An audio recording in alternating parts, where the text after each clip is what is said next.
Hello friends, welcome to Jinesh K star. Friends, आज के इस वीडियो में हम अंतर्राष्ट्रीय मातृभाषा दिवस से संबंधित मोस्ट इम्पोर्टेंट क्वेश्चन इस वीडियो में हम कवर करेंगे। फ्रेंड्स, इस वीडियो में सारे क्वेश्चन सिलेक्टेड और इम्पोर्टेंट क्वेश्चन लिए गए हैं जो कि बार बार एग्जाम में पूछे गए हैं और आपके आने वाले एग्ज़ाम के पॉइंट ऑफ व्यू से बहुत ही इम्पोर्टेंट क्वेश्चन रहने वाले हैं। फ्रेंड्स, वीडियो में लास्ट पर तक बने रहेगा। लास्ट में आप सभी के लिए क्वेश्चन है, उसका आंसर आप सभी को कमेंट बॉक्स में कमेंट करके बताना है। फ्रेंड्स, चलिए शुरू करते हैं। पहला क्वेश्चन है, अंतर्राष्ट्रीय मातृभाषा दिवस कब मनाया जाता है?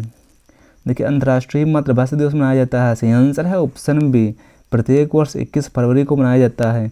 अंतर्राष्ट्रीय मातृभाषा दिवस प्रत्येक वर्ष 21 फरवरी को मनाया जाता है और 21 फरवरी को यूनेस्को द्वारा 17 नवंबर 1999 को अंतर्राष्ट्रीय मातृभाषा दिवस घोषित किया गया था और इसे 21 फरवरी वर्ष 2000 से पूरे विश्व भर में मनाया जाता है। अगला क्वेश्चन है, अंतर्राष्ट्रीय मातृभाषा दिवस मनाने की घोषणा सबसे पहले किस संस्था ने की थी? सही आंसर है ऑप्शन बी, यूनेस्को ने। देखिए, यूनेस्को ने अंतर्राष्ट्रीय मातृभाषा दिवस मनाने की सबसे पहले घोषणा की थी वर्ष 1999 में। किस देश की पहल पर अंतर्राष्ट्रीय मातृभाषा दिवस की शुरुआत हुई थी? देखिए, अंतर्राष्ट्रीय मातृभाषा दिवस की शुरुआत हुई थी, सही आंसर है ऑप्शन ए, बांग्लादेश की पहल पर। और अंतर्राष्ट्रीय मातृभाषा दिवस इसके मनाने का उद्देश्य है भाषाई और सांस्कृतिक विविधता तथा बहुभाषावाद के बारे में जागरूकता बढ़ाना है। अगला क्वेश्चन है, 21 फरवरी को तारीख ही क्यों चुना गया था? देखिए, 21 फरवरी को अंतर्राष्ट्रीय मातृभाषा दिवस को मनाने की तारीख चुना गया था, सही आंसर है ऑप्शन डी, क्योंकि 1952 में ढाका में भाषा आंदोलन के दौरान हुए शहीदों की याद में 21 फरवरी को प्रत्येक वर्ष अंतर्राष्ट्रीय मातृभाषा दिवस मनाने का निर्णय लिया गया था।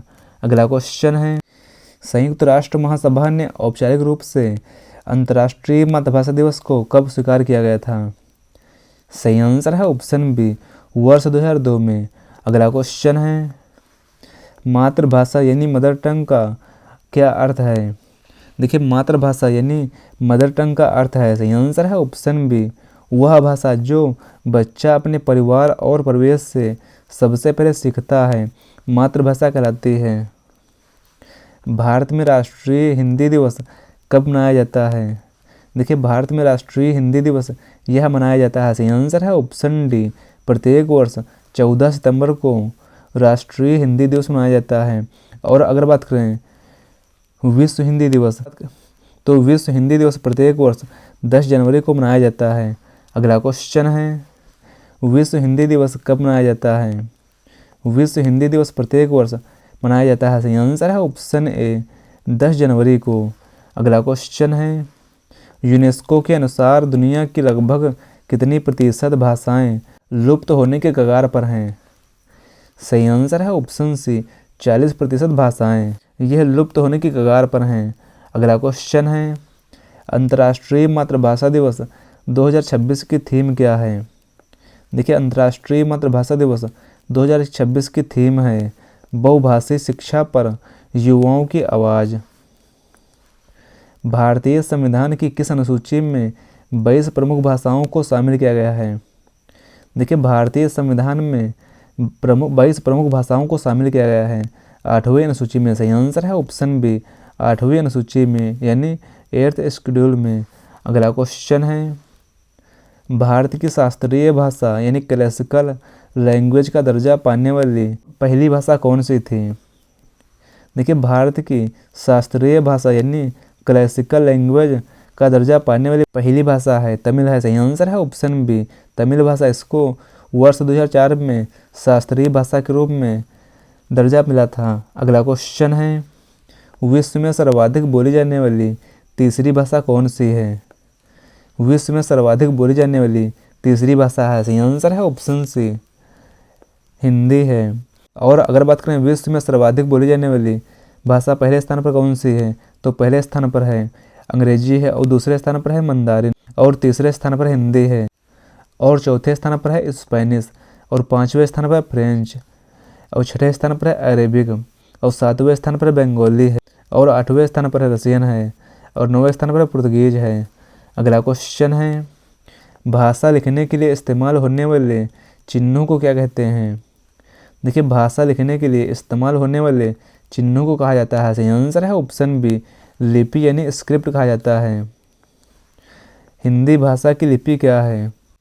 देखिए हिंदी भाषा की लिपि है, सही आंसर है ऑप्शन ए, देवनागरी लिपि में लिखी जाती है। पंजाबी भाषा की लिपि कौन सी है? पंजाबी भाषा की लिपि है गुरुमुखी लिपि है। सही आंसर है ऑप्शन बी, गुरुमुखी लिपि है। अंग्रेजी भाषा की लिपि कौन सी है? देखिए अंग्रेजी भाषा की लिपि है रोमन है। सही आंसर है ऑप्शन बी, रोमन यानी लैटिन लिपि है। भारत का भाषाई सर्वेक्षण यानी लिंग्विस्टिक सर्वे ऑफ इंडिया सबसे पहले किसने किया था? देखिए भारत का भाषाई सर्वेक्षण यानी लिंग्विस्टिक सर्वे ऑफ इंडिया सबसे पहले किया था। सही आंसर है option D, George Abraham Gierson ने। अगला क्वेश्चन है, विश्व में सबसे अधिक भाषाएं किस महाद्वीप में बोली जाती हैं? देखिए विश्व में सबसे अधिक भाषाएं यह बोली जाती हैं एशिया में बोली जाती हैं। सही आंसर है ऑप्शन डी, एशिया में। देखिए एशिया इस महाद्वीप में दुनिया की लगभग 32% भाषाएं बोली जाती हैं और यहाँ कुल भाषाओं की संख्या लगभग 2301 है। अगला क्वेश्चन है, किस देश को विश्व की भाषाई राजधानी कहा जाता है जहाँ 800 से अधिक भाषाएं हैं? सही आंसर है option B, Papua New Guinea को। देखिए पापुआ न्यू गिनी को विश्व की भाषाई राजधानी कहा जाता है क्योंकि यहाँ 800 से अधिक भाषाएं बोली जाती हैं। अगला क्वेश्चन है, भाषाओं का अध्ययन क्या कहलाता है? भाषाओं का अध्ययन कहलाता है, सही आंसर है ऑप्शन ए, फिलोलॉजी कहलाता है। देखिए भाषाओं का अध्ययन फिलोलॉजी या भाषा विज्ञान कहलाता है। फिलोलॉजी कहा जाता है उसमें भाषा की संरचना, व्याकरण, ध्वनि, अर्थ और उसके ऐतिहासिक विकास का अध्ययन किया जाता है। और अन्य विकल्पों में अगर बात करें तो इकोलॉजी के अंतर्गत पारिस्थितिकी का अध्ययन किया जाता है और जूलॉजी के अंतर्गत प्राणी विज्ञान का अध्ययन किया जाता है।